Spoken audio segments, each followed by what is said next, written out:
हमारा जो इनका जो शिक्षा है, गौतम बुद्ध जी का जो शिक्षा है, वो शिक्षा क्या दे रहा है? उन्होंने लोगों को एजुकेशन क्या दिया, लोगों को किस तरह की शिक्षाएं दी, ये हमें जानना ज़रूरी है। तो सबसे पहले तो हम ये जानें कि उन्होंने जो शिक्षा दिया बुद्ध जी ने, उन्होंने कहा कि जो हमारे जीवन में कष्ट है, जो दुख है, एक ही इसका कारण हो सकता है। वो क्या हो सकता है? तो इच्छाएं।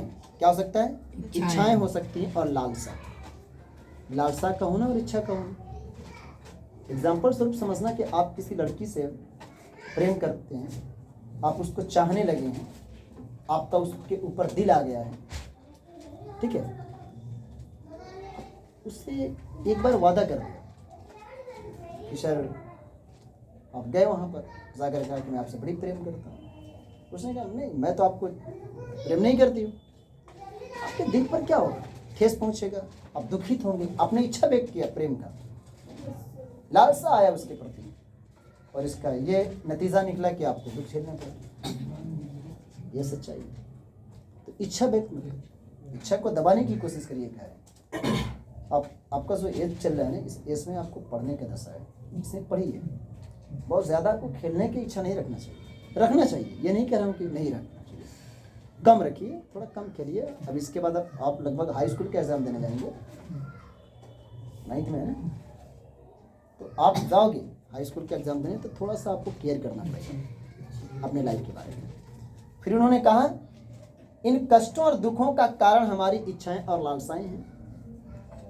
ये इच्छाएं और लालसाएं कभी पूरी नहीं हो सकती, क्योंकि अभी आपने इजहार ही किया था, दुखित हो गए।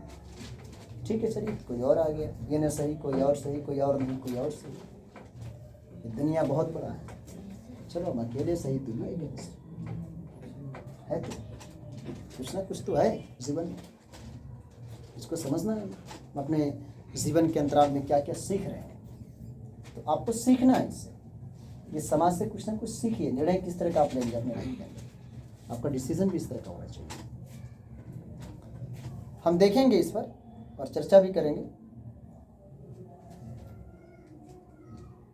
क्योंकि इंसान की कभी लालसाएं पूरी नहीं होती हैं, चाहे मैं हूं चाहे कोई। लालसाएं को मारना पड़ेगा, इच्छाओं को दबाना पड़ेगा, तो आप अपने लक्ष्य को, अपने उद्देश्य को आप प्राप्त कर पाएंगे। जिन्होंने अपनी इच्छाओं को दबाया, अपने लक्ष्य को पाया।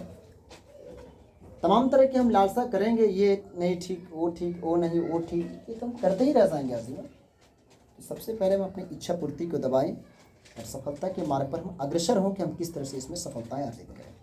सफल होने का एक ही ये मार्ग हो सकता है, दूसरा कोई मार्ग आपके पास नहीं हो सकता, ये कह रहे हैं। कभी कभी हम जो चाहते हैं उसे प्राप्त कर लेने के बाद भी हम संतुष्ट नहीं होते।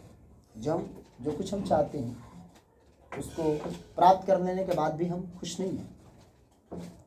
मान लिया कि आपने उस लड़की को पा भी लिया और आप उससे खुश नहीं, कोई और ही किसी तरह की और भी प्रॉब्लम, समस्याएं आ रही हैं आपके घरों में, तमाम तरह की चीज़ें हैं आपके लाइफ में, तो इसका कोई उद्देश्य नहीं निकलता है। इच्छा को जब तक हम मारेंगे नहीं, जब तक उसको कंट्रोल नहीं करेंगे, हम जीवन में कभी सक्सेस का एक ही मंत्र है, इच्छा को दबाना और अपने लक्ष्य की तरफ अपने आप को अग्रसर करना। ये उद्देश्य है। अपने लक्ष्य की तरफ आप अग्रसर हो जाइए। जिस दिन आप अपने लक्ष्य से भटकेंगे, मेरे प्रोफेसर आइनुल हक सर जी, उन्होंने कहा कि अगर आप प्राप्त करना चाहते हो अपने लक्ष्य को, तो अपने आप को उसी तरफ झोंक दो जिस क्षेत्र में आप जाना चाहते हो। आप सक्सेसफुल, यही परिश्रम करना पड़ेगा, उसके रास्ते बनाने पड़ेंगे। बहुत तरह के जीवन में बाधाएं आएंगी, कभी सुख, कभी दुख, कभी दुख, कभी सुख, तो लगा ही रहता है। इसे घबराने से नहीं होगा। एक दिन नहीं पढ़े, कल क्या होगी? मेहनत करें ना, कंटिन्यूसली हमें लगातार मेहनत करना पड़ेगा, तब जाकर कहीं हम सक्सेस होंगे।